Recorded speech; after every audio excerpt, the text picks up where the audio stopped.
शुरुआत करते हैं पवन सिंह से। सुना ही होगा उनका बड़ा ही फेमस डायलॉग, मूड बनने में टाइम लगता है और लगता है मूड बन गया है। नहीं, ज्यादा कुछ नहीं करना है, इनके फेसबुक पेज पे जाइए और आपको देखने को मिलेगा सेवक और नेता वाले सारे पोस्टर उस्टर को उजाड़ के फेंक दिया है और अब ने प्रोफाइल पे लगाया है ये वाला फोटो, जिसमें आपको देख सकते हैं पवन सिंह का वही पुराना अंदाज।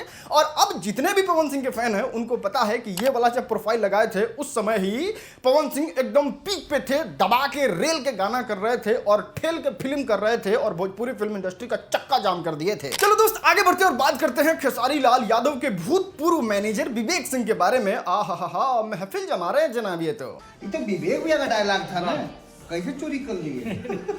कॉपीराइट मत मारिए, पुलिस कट्टा का है। देखो इंटरनल इंफॉर्मेशन ये है, विवेक सिंह जो है वो बहुत ही तगड़ा वाला बिजनेस स्टार्ट करने वाले हैं भोजपुरी फिल्म इंडस्ट्री में और वो देंगे अब खेसारी लाल यादव को टक्कर। इसलिए आपने देखा होगा मनीष सिंह कट्टा, समर सिंह, रितेश पांडे, कल्लू और भोजपुरी के तमाम बड़े सुपरस्टारों के साथ इनका लगातार मीटिंग चल रहा है। पता नहीं अब ये कौन सा तूफान लाने वाले हैं। चलो दोस्त अब दिखाते हैं आपको मनीष कश्यप को। फाइनली इतना ज्यादा मेहनत के बाद अब फाइनली उनका फेसबुक पेज वापस आ चुका है। पूरा वापस नहीं आया है, कुछ त्रुटियां हैं जो कि एक दो दिन में जल्द से जल्द वापस आ जाएगा और उस चीज को लेके मनीष कश्यप ने वीडियो बनाया और एक शॉकिंग चीज रिवील करके बताया। और हाँ, एक और चीज मैं बता देना चाहता हूँ, किसी पार्टी के रहमो करम से जो है ये पेज रिकवर नहीं हुआ है और किसी पार्टी वालों ने फोन करके हाल चाल भी नहीं पूछा है कि मनीष 14 साल का तुम्हारा मेहनत पेज हैक हो गया है, कैसे हो, क्या मदद कर सकते, किसी ने नहीं पूछा।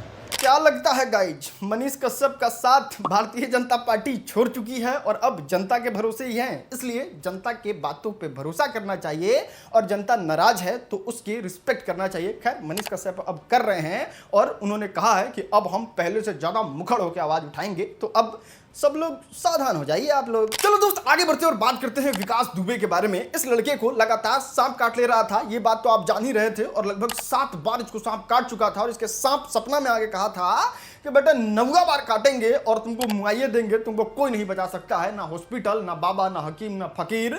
और इस चीज को लेके पूरा हिंदुस्तान सोच रहा था कि सही में सांप बदला लेता है क्या। वहां के लोग भी बहुत ज्यादा परेशान हो गए थे और जैसे ही ये मामला सोशल मीडिया पे बहुत ज्यादा तेजी से वायरल हुआ तो एक टीम का गठन हुआ और इसका पता लगाने की कोशिश किया तो ये सारा बात झूठ निकला। जांच की टीम सबसे पहले डॉक्टर के पास गई और पूछी कि क्या भैया क्या मामला है, कितना बार सांप काटा है इसको। तो डॉक्टर का सब फर्जी बात है, बस एक बार सांप काटा है इसको और एक बार में ही इलाज होकर चला गया है, बाकी बार बार आता है लेकिन उसको सांप काटा हुआ नहीं रहता है। इसको सांपों को देख के बहुत ज्यादा डर लगता है, उसको एक बीमारी का नाम देते हैं, उसको कहते हैं स्नेकोफोबिया, जिसको सांप से बहुत ज्यादा डर लगता है। तो इसको डॉक्टर के पास, सांप वाले के पास लाने की जरूरत नहीं है, वेनम वाले के पास, एंटी वेनम वाले के पास, इसको मानसिक डॉक्टर के पास ले जाने की जरूरत है। विकास दुबे का जो हम लोगों के सामने जांच में आया है तो मुझे हम लोगों को लगता है कि इनको स्नेक फोबिया है।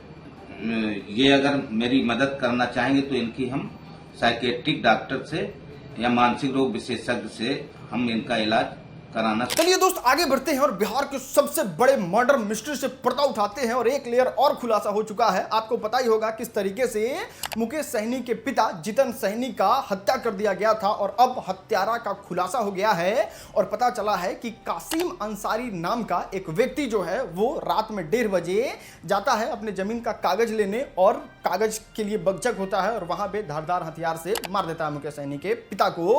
और ये चीज देख के लोग गजब का ट्रोल करने लगे मुकेश सहनी और उनके पार्टी को। अब देखिए मुसलमानों के लिए भी आवाज उठाते हैं मुकेश सहनी और इस बात को लेके ही कमेंट करने वाले नाराज हैं कि नहीं भैया अब बोलो ना, अब क्यों नहीं बोल रहे हो। यही अगर बिहार का एक खास वर्ग का किसी का भी नाम होता तो अभी पक्ष हो विपक्ष हो एकदम गर्दा मचा के रख दिया रहता, हत्या से ज्यादा हत्यारा का चर्चा होता, लेकिन अभी सब शांत है। चलिए दोस्त आगे बढ़ते हैं और बात करते हैं भवन सिंह के बारे में। फाइनली अंबानी वाले मैटर पे जम के बरसे आज की क्या मामला हुआ था, खुद भवन सिंह से सुनो। शादी में जाने का वैसे भी इंटरेस्ट नहीं था यार, लेकिन मेरी माँ का आदेश था और मैं शादी में गया और जिसका आपने कल्पना नहीं किया होगा उसको भी नचा कर आया हूँ। एक नमूना मिला था, बाल सफेद, काछवा ऊपर पहन रहे, पेंटवा नीचे पहन रहे, और ये गाता क्या है यार। किसी दिन तुमको गायकी सीखना हो ना बाबू, पावर स्टार भवन सिंह के सामने हारमोनियम लेके आना, तो क्या अपन लॉलीपॉप और संगीत दोनों के टेस्ट चखा दे।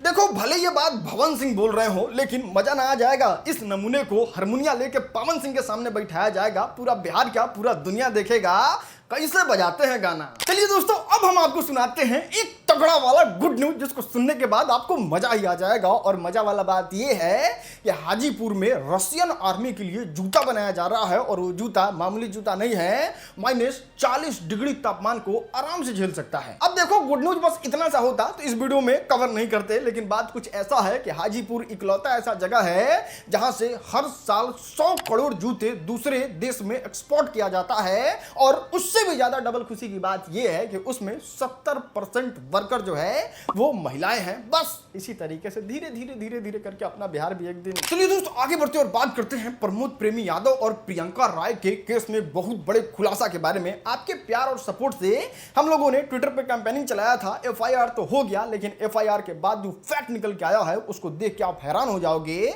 और हैरानी की बात यह है कि अब नेशनल मीडिया, प्रिंट मीडिया ने इस बात को छापा है कि प्रियंका राय के साथ गलत करने में सिर्फ प्रमोद प्रेमी का ही हाथ नहीं था, 2 आदमी और संलिप्त थे। और आपने देखा होगा, जब हमने आवेदन पढ़ के आपको सुनाया था तो उसमें बताया था कि प्रमोद प्रेमी यादव जो है वो प्रियंका राय को दूसरे के साथ सोने के लिए मजबूर करता था। तो हो सकता है कि ये 2 लोग वही हों जिसके साथ प्रमोद प्रेमी मजबूर किए हों, और अब ये मामला बहुत ज्यादा बढ़ गया है। और हो न हो प्रमोद प्रेमी यादव बहुत तगड़े तरीके से फंस गए इस मैटर में। चलिए दोस्तों, आगे बढ़ते हैं और बात करते हैं हमारे 2 लांड के बारे में। एक वीडियो वायरल हुआ है और भाई साहब कितना भाग से बचा है अपना डोलांड। मिस्टर डोनाल्ड ट्रंप, सोचो बस एक सेकंड के लिए, सर ऐसे से ऐसे नहीं किए रहते तो सीधे माथे में जाके गोली लगता। हमारे बिहार में वो कहावत है, जेकर राम ना बिगड़ी है ओकर दोसर के उका बिगाड़ी रे। चलिए दोस्त, आगे बढ़ते हैं और बात करते हैं कर्नाटक के बारे में। आपको कल वाले वीडियो में तो बताया ही था कि किस तरीके से 100% रिजर्वेशन जो है वो कर्नाटक गवर्नमेंट लगाने का प्लानिंग कर रही है ग्रुप C और D पे, और ऊपर वाले में भी बहुत तगड़ा रिजर्वेशन है। और इस चीज को लेके अमन धतरवाल जो कि बहुत बड़े टीचर हैं, उन्होंने बिहार के लोग क्या कहा आप खुद सुन लो। अब मैं बस सोच रहा हूँ कि somebody जो कि शायद बिहार का बच्चा है, जो शायद यूपी, छत्तीसगढ़, उड़ीसा का बच्चा है, जहाँ पे IT इंडस्ट्रीज इतनी स्ट्रांग नहीं है, वहाँ का बच्चा अब क्या बैंगलोर में नहीं आ आएगा, क्योंकि उसके लिए तो सीट पूल बड़ा कम है। चलिए दोस्त, आगे बढ़ते हैं और बात करते हैं वायरल गर्ल कल्याणी के बारे में। कल वाले वीडियो में तो बताया ही था कि किस तरीके से रो रही थी, बहुत जोर जोर से रो रही थी कि हमसे बहुत बड़ा गलती हो गया, हमने बेटिंग ऐप को प्रमोट कर दिया, और इस चीज को लेके उन पे FIR दर्ज हो गया था। लेकिन फाइनली आज जो है उन्होंने बताया कि इंस्टाग्राम पे किसी वेरीफाइड ID से हर्षवर्धन नाम के आदमी का मैसेज आया, जिसमें वो बताया कि 25 दिन में पैसा डबल होने वाला एक वीडियो बना दो और उसको 24 घंटे के लिए मात्र रखना है, फिर हम आपको बहुत सारा पैसा देंगे। कल्याणी ने ये कर लिया और इसके लिए मात्र 5000 रुपया दिया गया, और अभी और पैसा मिलने ही वाला था। तब तक तो FIR सब हो गया, जिसकी वजह से कल्याणी बहुत मुश्किल में पड़ गई। तो ये होता है, जब आप तेजी से ग्रो करते हैं तो आपको गिराने के लिए भी बहुत सारे लोग प्लानिंग करते हैं। तो आप बेटिंग ऐप प्रमोट करने से, और कोई करता है तो उसे खेलने से प्लीज दूरी बना के रहें। चलो दोस्तों, आगे बढ़ते हैं और आपको दिखाते हैं आज का सबसे वायरल वीडियो। वाह बाबा वाह, आपने तो दिल जीत लिया जियो अनुरुद्धाचार्य जी। वो नंगे होके फोटो खिंचाने का पैसा लेके समाज में अश्लीलता फैला के वो बड़ी बड़ी गाड़ियों में घूम रहे हैं, उनके लिए कोई बोलने वाला नहीं है। और संत लोग आपके बच्चों को कह रहे हैं कि भाई गांजा ना पियो, शराब ना पियो, माँ बाप की सेवा करो। समाज की सेवा करके समाज का सही मार्गदर्शन करते हैं तो वो संत यदि गाड़ी में चल रहे हैं तो क्या दिक्कत है भाई किसी को? चलो दोस्तों, यहां तक वीडियो देख लिया है तो एक लाइक तो कर ही सकते हैं। बाकी अगर आपके पास कोई न्यूज है तो डिस्क्रिप्शन में लिंक है, उसको आप हमारे तक भेज सकते हैं।